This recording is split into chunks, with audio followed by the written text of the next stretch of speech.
Welcome to SWATLIFE Studios, everybody. Thanks for tuning in. We have a special guest in the house today, the man, the myth, the legend. He hails from LA and happens to come in for a visit, so we're excited to have him in the studio. We are talking to Mr. Arius George. A lot of you guys know him as Trick Shot Cop. Got a huge following on social media, so welcome, Arius. Thanks for coming in. Thank you, Andrew. How you doing? Yes, fantastic. And love to be here. Excited to see you and visit with you. I know you have a lot of things going on, so I know you're a busy guy, so thanks for coming in the studio and hanging out with us for a minute, right? Yeah, absolutely. So what brings you to town? A lot actually. You know, it's all roads lead to Dallas. Actually, for me, it's just been coincidentally, coffee, organizations, community, just networking, business, and just it was really interesting to find out that how everybody was here in Dallas.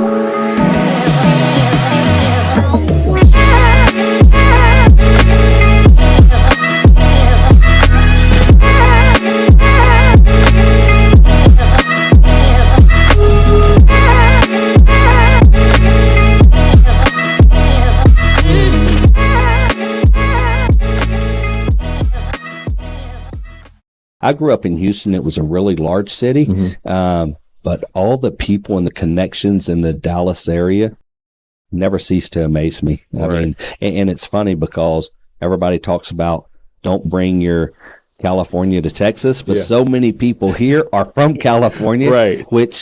What brought you here, right? You're from where, LA? I'm from LA, Pomona, California, so it's right outside of LA. Okay. It's like the edge of LA County. So, we're happy to have you in the studio, and this is a little different for us. So we're excited to talk about this and dig in. So I want to jump right in. So how did Trick Shot Cop come about? I mean, are you actually a cop, or were you a cop, or kind of tell me the story? Yeah, so yes, real police officer. That's everybody. It's always the question, is he a real cop? Is he not? Well, thank you for what you do. Oh, thank you. That's near and dear. Yes, sir. The name is, is very simple. Trick shot. I make trick shots and I'm a cop. So that's how it is. But I grew up playing basketball, loved playing basketball, got injured, always had injuries, tore my ACL right before college. So I couldn't play in college. I saw the writing on the wall. I said, you know what, let me go do something else because everybody else is continuing their basketball and I'm just sitting on the sideline. So instead of just waiting, I said, you know what, let me get in and do something else. I just pursued just different opportunities. Fast forward, I become a cop. Me and my brother were at the gym. I always loved playing basketball. I'm always the one just throwing the ball at the wall. That's just me. One day, my brother's there. He was always the one with the camera. So I said, hey, I throw the ball at the wall. It almost goes in. So I give him the camera and say, hey, let's see if I can make it. So on the third try, I made it. So I'm like, that wasn't that difficult. So now I have a new hobby, just like that. So every day before we left the gym, after we worked out, I would always try and make some kind of trick shot. So after a little while, I became pretty adept at doing, making them. I'm like, it's not that difficult. It's just, I have a knack for it, I guess. So fast forward, a couple years later now. And were you putting this on social media at all? Or were you just kind of filming it for your own personal, keepsake, or kind of what was the deal with that? It was very loose. I mean, I really wasn't, I was putting it on Snapchat and things like that. I really wasn't on Instagram like that at the time. So. But you weren't really thinking of making an impact or a difference. There was no future there. It was just something you were kind of goofing off, having fun with. Just having fun. Yeah. Literally just on a whim. Just like, oh, that was crazy. We got on camera. But fast forward, now I have, I'm at work, I'm at a rec center. They're playing basketball. As a police officer. Okay. Full uniform. And it was crazy because I'm talking to this kid. He's like, oh, I don't play basketball. I play baseball. He said, but one day I made this backward shot and it was pretty cool from half court. I said, when they're done, I'll show you something. So first time I've ever, even done anything like this in uniform. I'm in full uniform. 2 tries, I make a full court backward shot. In 2 tries. Full court. Wow. Somebody in the stands were recording it. So I got a hold of it and I put it on our recruitment page, our recruitment social media. It wasn't on my personal social media because I didn't want anybody to know I was a police officer. Sure. My department sees it. They put it on their Twitter. By that evening, I'm at home. I'm getting phone calls like, hey, is this you on television? I'm in New York. I'm in Philadelphia. I'm in Louisiana. And like, is this you? And I look and I'm like, what did I just do? Like, uh-oh, Yeah. good or bad? Like, which way is this going? Yeah. And, you know, the response was really good, but I was still apprehensive on, should I put it out? Should I not? Like, for myself. Sure. You know, so I had a couple of buddies of mine that, you know, they just in the music industry, rappers, things like that. And they're like, yo, that was you. And I was like, yeah. They're like, yo, that's dope. Like, that's something that, you know, you should try it out. You know, it was really encouraging for people who, you know, normally probably wouldn't even like the police, but I didn't tell everybody. Like, they knew I was, but, you know, in reality, nobody really. Yeah, you weren't trying to put it out there to the public, say, hey, this is who I am. No. It was kind of like, hey, I just done this thing. Somebody filmed it, and I'm going to leave it at that. Right? That was it. Yeah. That was it. And he's like, no, you could really do something with it. And this is like 2016. And so I'm mulling over it for about a month or so. And one day I said, you know what? Let's do it and see what happens. So I do the first video. I make a video. I'm in full uniform, and somebody sees it. They rip it off of my page, and it's everywhere. It's all over the internet. Who is this cop? We need to get this cop. And like, he's a real hooper and all these things. A cop got skills. It probably did like easily did hundreds of millions of views. Wow. Because I saw that video everywhere. And I was like, dang, that's kind of crazy. Like, most people still didn't even know it was me because I had like this small Instagram account. Uh-huh. And I'm like, dang, that's cool. You know, I said, okay, this is something that I could kind of get behind, you know. So I slowly started doing it. People would see it, and I get, you know, that's you. But at the same time, I'm like, okay, I'm tired. I don't want to get my work just getting ripped. I'm like, to not get the recognition. Sure. You know, just, you know, troubleshooting and working through the whole social media journey. Yeah, for sure. Fast forward. Now I learned how to do it. Now I'm doing my videos, and now these videos are starting to get traction because there's only one person who does trick shots in a uniform. So anytime now, the recognition is just me. So I kind of figured my niche. And did you do this, Arius? Was this you just like getting on your phone, doing social media, just kind of goofing around in the beginning? You know, because everybody thinks, oh, you know, there was $5 million behind them, and, you know, they have all this heavy equipment, and, you know, they do all these great things. And really, so many people have made it and got to the next level, especially on social media. Just a phone and a buddy, and like I say, out doing trick shots and having a good time, you know, and then it turns into something. You're like, you know, I thought this was more of just a fun, a hobby thing. And now you're able to do other things and make a huge impact across many platforms with the special talent that you have, right? Absolutely. Yeah. And, no, it just started with me and my brother and a phone. That's it. You know, Incredible. If my brother wasn't around, it's me propping up a phone against a water bottle or a tripod if I have one, and just, you know, just putting it to work, you know. And because I enjoyed it. Two, the response was good, you know, and then over time it's developed into something where now I'm encouraging and inspiring the kids. And once I saw that was a game changer. And what's the mission here? So, you know, I always ask people, like, you know, the why behind what they do. So it sounds like, you know, it kind of started out as just a hobby, just goofing around, a couple of fellas, you know, one showing another one what he's capable of, right? It seems like that's kind of what it started out. And now it seems like there are things going on, some of the stories you were sharing behind the scenes. So tell me a little bit about what you have going on now, because I know you've been able to take this to the next level, and you're actually impacting a lot of lives, just not back home where you're from, with your local police force and all the things you got going, but this thing's actually going across the country and possibly global. So yeah, kind of tell me what that journey's looked like and how quickly that's happened. It really, you know, you get a couple viral videos, and, you know, things start spreading, you know how it is, you know, especially with social media. But the one thing that I guess really stuck out to people is, you know, I'm always with the kids, and you see the joy, you see the smiles on their face. And the one thing for me, the background is I used to be a youth mentor volunteering at my church, you know, even before I was a police officer. And the passion, and well, not even the passion, but like the real mission came because there was one kid I was trying to connect with, and I wasn't able to reach him fast enough. And something told me in my heart that I need to get to him. Long story short, he ended up getting arrested for robbery. probably like 2 to 3 weeks later after I gave him my number to say, hey, I want to take you to lunch and I want to talk to you. And I felt like I failed. I failed him and I failed myself because I didn't reach him. And something inside me told me I need to get to him. So at that point, I said, you know what? Never again will I allow that to happen. And now that once I created something and I see the kids want to attach themselves to it, that's my platform. That's my mission, to attach myself to these youth, to let them know what they're capable of doing, to change their lives any way that I can. And now I harness the power of social media because I've created a curriculum, and a social media curriculum to change consumption to creativity. Because all these kids nowadays, you guys may be watching right now, have been on this phone for hours upon hours of your day. Well, you know what? I'm going to show you guys how to be creative. I'm going to show them how to be creative. I'm going to show them everything that goes on behind the scenes, just like in this studio. Without everything else, we're just two guys in a room just having a conversation. Nobody would know about it. Absolutely. Right? Agreed. But because all the other moving parts behind the scenes, now this is capable. Now this is possible.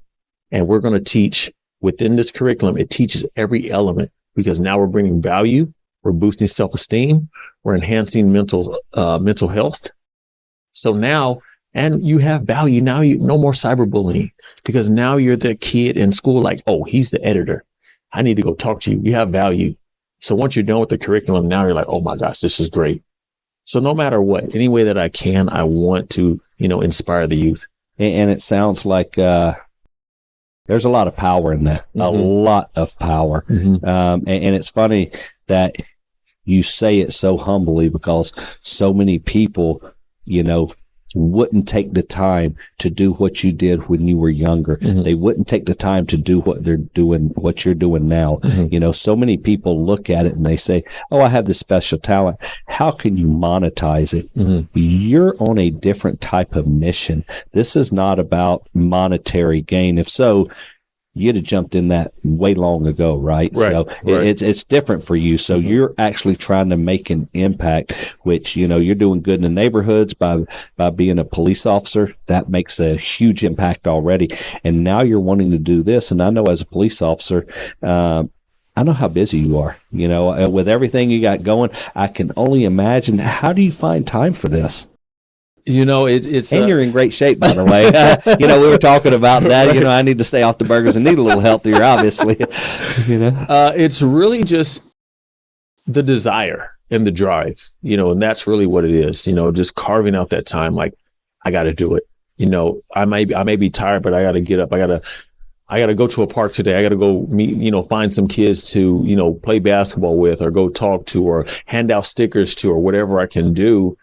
Even if I don't have anything going on that week, like, I need to do it because I need to keep myself on the same path. Because if I get lazy, if I get complacent, then, it's been 2 weeks since I've gone, touched a life, affected a life. Sure. Put a smile on a kid's face. If I don't have a school schedule, what am I going to do? I'm going to go out there and I'm going to find somebody. I don't care if it's 2 kids at a park. I'm going to go to that park. I'm going to talk to these kids and I'm like, hey, what are you guys doing? And then I say, hey, do you guys have YouTube? Yeah, I say, look up Trick Shot Cop. And they see it. And all of a sudden their eyes light up. They look at me like, I've seen your videos, or I know you, like and they're in awe. They're like, I never thought I'd meet somebody like you. And for me, I'm just a regular person. Sure. I never walk around like, oh, you know who I am. And it's just, I do that because I know I want to see the smile. I want to give them that opportunity to say, I've been watching you all this time, and they go here and they look up and they're like, this is you. The man, the myth, the legend in the house, right? I mean, let's be honest. That's the way it is, but you're making an impact. Right. And so many people don't use their talents to actually make an impact. They try to monetize it, and how can I turn that into dollars? And to me, you leave a lot of meat on the bone. Right. You leave a lot of stuff on the table where you could truly make an impact. So we thank you for that. You're spending a lot of time and putting a lot of effort into that, which is a difference maker. So let me ask you, if you could talk to parents out there. Obviously, you being in your position, I'm assuming you're having some real genuine conversations with some of our youth that many of us won't hear. Like I tell people, even talking to my kiddo, she's going to say different things around her friends and mentors and other folks than she would around dad, of course, Right. So what could you tell parents out there that they could do to make a difference in their kids' life? What are their kids wanting? Because to me, it's so important that I think society's gotten in a precarious situation where we want to do good and really help our children. You don't want to spoil them, but at the same time, with all the bullying and things you talk about, it's like, how do you approach things with the kiddos nowadays where they'll listen? How do you have that open communication or relationship with your children where they feel comfortable exposing themselves and being vulnerable? Because those are some conversations I'm sure you're involved in that the parents should know, hey, this is kind of how you should go about it. Right. One thing is, because for me, the relatability, because what I do is I do my research. I see what's going on online and social media. I mean, one, that's my job to do, to stay up on the trends, things like that. But as a parent, I tell the parents, I said, you have to find the relatable. All you have to do is find one thing to relate to your child. And that's how I do it. Like when I was, doing real estate and networking in business, if we have a conversation, I've never met you before.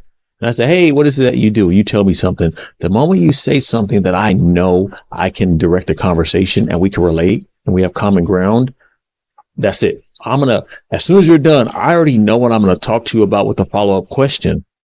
Look at your children's interests. What are they interested in? What are they putting their focus into? Are they, an introvert? Are they extrovert? What do they like to do? And a lot of times, and I know it's tough. I know, because I know how it was. I have 4 brothers, it was 5 of us, and my parents, they were kind of strict. And it's kind of hard at times that, you hear that voice and it's like, I could say something to you and you would be like, I've heard it a million times. But then a third party could come and say something and it's the same thing. You're like, oh my gosh, like absorb it like a sponge. Right. And so that's why I'll tell parents that just listen to your kids and just find one thing to be relatable. Have that open communication, because communication is key. You don't want to, if you have to have a hard conversation, have the hard conversation, but, show compassion, just, show interest, just don't go through just go through the motions. Right. And I think, like I said, the mentor program, the program that I came up with is because, one, I see the impact and the value that these kids put on to social media. And they say, oh, well, he has, I'll be at a school and some kids know me. Oh, there's Trick Shot Cop. A bunch of kids come over. There's Trick Shot Cop. He has over 1 million followers. A ton of kids run over there. Like, who is this guy? Now they're running over there with their phone. They're looking up. They're like, oh, that is him. Like, oh my gosh, let's take selfies and all these things. But the one thing is, I have your attention now. Absolutely. I have your attention. For me, I don't care about the followers. I care about your attention, because now I can impact you. Now I can pour into you. Now we're out there. We're having fun. I'll stop. I said, look, you guys want me to make a shot? Yeah, we want you to make a shot. Let me see what you can do. I said, look, here's a lesson right away. We're going to do this, right? We're going to try this shot. I said, I may not make it the first time. I said, but you know what? We don't give up. And I said, you don't give up in life, because if I would have stopped the first time I would have tried this shot, I would not be here today. And I'm like, you see this? You see Shaq right there? Yeah, that's Shaq. I said, if I would have stopped, I wouldn't be standing in front of Shaq right there, because he would have never seen a trick shot before. He's the one giving me a shout out. He's the one signing that basketball, giving it to him, talking about, this is Trick Shot Cop. He's one. They're like, oh my gosh. I said, so we don't give up, right? Now they're motivated. Now I'm shooting. Sometimes I don't make it the first try. Sure. Majority of the time I don't make it the first try. I'm not even looking at the basket, There's times that I do, and the kids are like, who is this guy? Like, he's a wizard, Yeah. But other times I don't. And I like it when I don't make it the first try, because there's that anticipation. And now the lesson is really going. They're like, come on. Now they're getting hyped. Come on. Sure. Let's get hyped. We're going to make it, right? And then when it goes in, now we have the celebration, and we did it together. Now it's teamwork, because now we're cheering everybody on together. it wasn't me. It was you guys who helped me. You guys encouraged me. You guys and kept they're me going. missing that out there in the neighborhoods and with their parents. Cause I see it all the time. You know, when my daughter was coming up, I'm like, man, people are having financial difficulties. They're struggling. They're going through things in life. And it seems like the first thing that they neglect are their kids. It's unbelievable to me. And it's like, that's what's going to make an impact on the world. And you love your kids so much. You need to take that time. Nothing is more precious than that time with your child, because whenever those kids get grown, I never wanted my kiddos looking the other direction. I wanted them to look at dad. I didn't have to be the coolest dad. You know, you still have to have discipline in their lives and keep the structure and the guidance, right? But for me, I didn't want them looking to someone else. I'm like, kind of like you, how could I find interest? So ours a lot of times was music. You know, roll down the windows, let them crank up the jams that they want to listen to, which is kind of out of character for me. But I'm like, hey man, if y'all want to turn up the radio and crank up the jams, and then, you know, you get to be the goofy dad dancing with all the kids and the cheer team in the back, right? And then the next thing you know, we're going to lunch and they're like, you're not going to believe what she said, Dad, and and we're talking, and then there's common ground. Next thing you know, you kind of become, you have this relationship and friendship, and then they start engaging with you, you know. And then, like you said, I've always kind of tried to keep up with the times, because one, it's good for business, right? But two, with my kiddo, the things that are going on, and they're like, oh, he's really paying attention to stuff that's going on in the world. Absolutely. Like my dad, you know, he's in tune to things. Like, he's not just all business and not paying attention to me, right? So then when you get home in the evenings, to be able to have those conversations, then they're interested. And then it's really cool when they start growing up too. I tell them, when they get older in their teenage years, and then they start coming to you and they're like, you know what happened, or have you heard?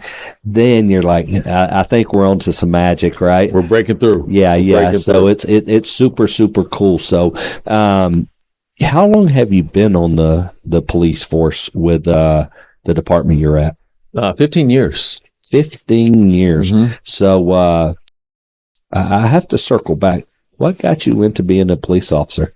I mean, how did that come about? So I never thought I'd be a police officer. I didn't think that. You know, I always, you know, grew up and I'm like, oh, watch out for there's the police, you know, like, because like my background is in real estate and business. Okay. It started working in special needs community.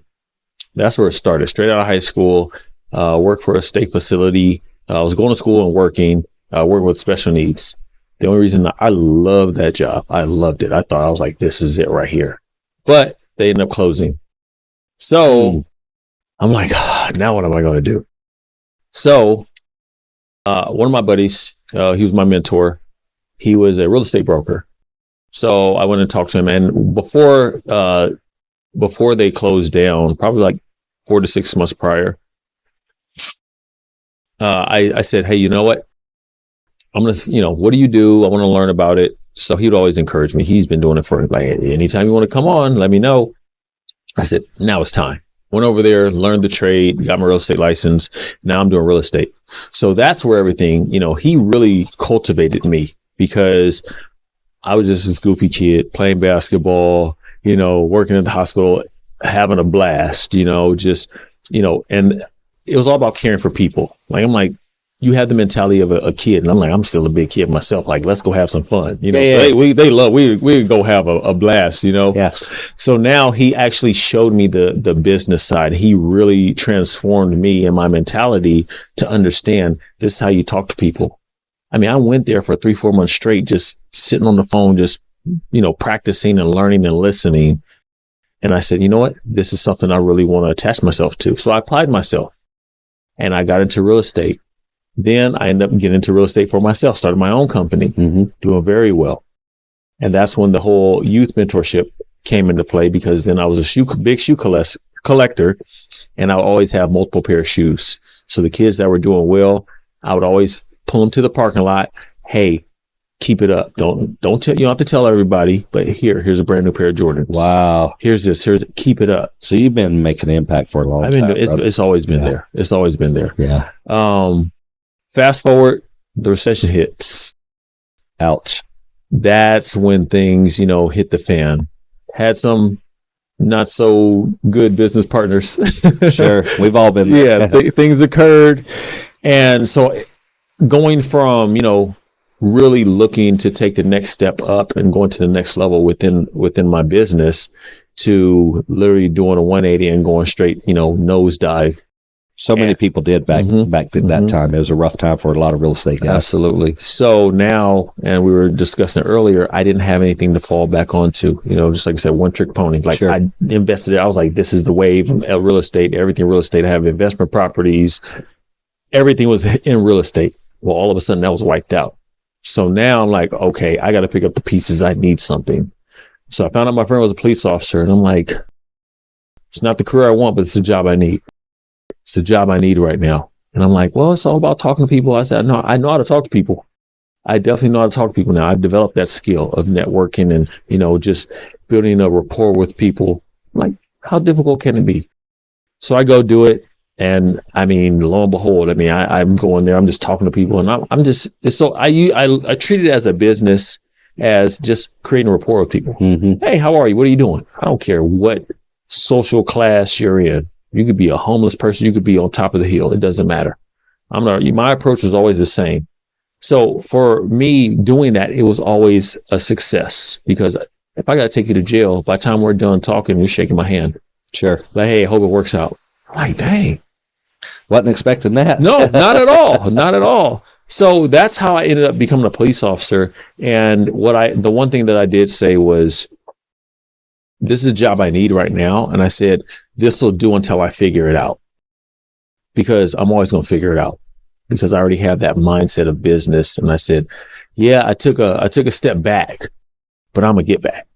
Well, and you're coming back in a really big way. Mm-hmm. And, man, I want to commend you, with the utmost respect and, what you've done so far and making an impact, and, also seeing the difference that you're making as this thing progresses and moves forward. Cause, like I tell people, once it starts that upward trajectory, it's a rocket ship, right? Right. And, it sounds like from early on, you've taken money out of that equation, which we were having a discussion about earlier, right. And that's when you really make an impact, when you don't wake up and chase those dollars, right? And I know you come to Dallas, you have a lot of things going on, we're doing some stuff together. Right. So tell me a little bit, about the foundation and what you got going on with the foundation, because you continue to give back even in a bigger way. Every time I see you, it's like I'm giving back, but it keeps getting bigger and bigger. Right. So what's on the horizon? What do you guys have going on with the foundation? A couple of things. One, the Sinful Kids Foundation. As you see, the coffee, we have the coffee. Sinful Kids Foundation is from turning darkness into light, to get the kids active, to get the kids who feel like they don't have a future. They don't have any hope. Well, that light is the hope, and we're going to provide that hope. Keeping them active, by either, being outside, either riding bikes or riding skateboards or playing basketball. That's the active side of it, just pouring into their lives and give them the childhood that they deserve. Sure. Because we grew up, we're outside all the time. All the time. I was telling that story. We're talking about time change, and I was telling that story the other day. I said, I remember Mom walking out saying, hey, boy, it's about to get dark. You better get in here and get cleaned up. It's dinner time, So it's funny. We were always, I was never inside. Right. All the time. So that's that one. And, we have the coffee, and the coffee is, it's used to fuel the mission of the foundation. And also I have the Trick Shot Cop Cares. And that's the side where I do the social media curriculum. That's where I do the services for the youth in the schools, and then the services for the special needs. I have a safety curriculum for the special needs community, because like I said, my heart is for people. My heart is to care for people and provide services for people, specifically individuals with special needs, autism, and the youth, because they need it. They do, and the world needs more people like you. There's not enough of you to go around. Right, so right. We appreciate you making as much noise as you do, but we know you're a busy guy. So this is your coffee brand. Is Absolutely. That correct? Yes. And it's got your awesome picture on there, as you can see. So where do we find the coffee at, and how can we get in touch with you or DM you or find out where you're going to be next and what you got going on, so we can keep up with you, because we want to follow you on this journey. We want to be a part of it as well. So you and I have discussed that. So we're excited about you, man. All the stuff, I just get so excited when I get around you. You're so full of energy, man. You got this great smile, all this charisma, and I see why people in the youth gravitate to you, and we want to be a part of that as well. So, I'm getting a little older. I can't do the trick shots, I wish I could, but I'm never, I'm vertically challenged at 5'8". I was never a big basketball guy, but obviously you're doing it well. So how can we get a hold of the coffee? How do we donate to the foundation, the Sinful Kids Foundation? How do we basically get involved and get a hold of you? Right. Well, obviously social media, you guys, Trick Shot Cop, you look it up, I'm there. You'll be able to find me everywhere. YouTube, TikTok, Instagram, Facebook, whatever the platforms are. The coffee, sinfulblends.com, Sinful Kids Foundation. That's also, they are intertwined. They run hand in hand. That's where the coffee is. It should be in the store shelf soon as well. So, that's in the horizon as well. You can also find me on, my Instagram, TSC Cares, Trick Shot Cop Cares, tsccares.org. That's the other side of the foundation. So no matter where, I'm around, I'm here. This is the mission, and wherever you guys want to, participate and donate and, fuel the mission that we have going on. I mean, the youth, they need it, the world needs it. And I'm just here to give. And that's what it's do you mind showing the bag to the camera for us, Arius? Because that's the man with the plan right there. Oh, right here? Yeah. This is the back. Turn it around. Bag. Yeah. Here's the front. And I mean, that's me right there. What I do, my signature, spin the basketball. That's as good as it gets, man. So the coffee is absolutely amazing. I can tell you firsthand. One of my buddies bought a nice little grinder the other day, and we got after it and put some coffee in there. So the coffee is absolutely amazing. So do yourself some justice and get out there and get you a bag of coffee. So we appreciate you coming in the studio today. SWAT Life Studios is near and dear to our hearts, and we want to make an impact. We're trying to help, the youth and fallen veterans and SWAT team members, come to the forefront and say, hey, how can we help? Because there's not enough people out there like yourself that are giving back, doing great things in the community. It seems like it's every man for himself today. And like you and I were discussing, it doesn't take a lot to make an impact. It can be something simple as, man, love you, have a great day, continue to crush it. Just that little smidget of positivity, which hardly takes no effort, can make a massive, massive impact. That's all it takes. Yeah, so you're doing a great job. We're going to follow you. We'd love to have you back in the studio, and we look forward to all your successes. Absolutely. Thank you for being here. Thank you. Yes, sir. All right.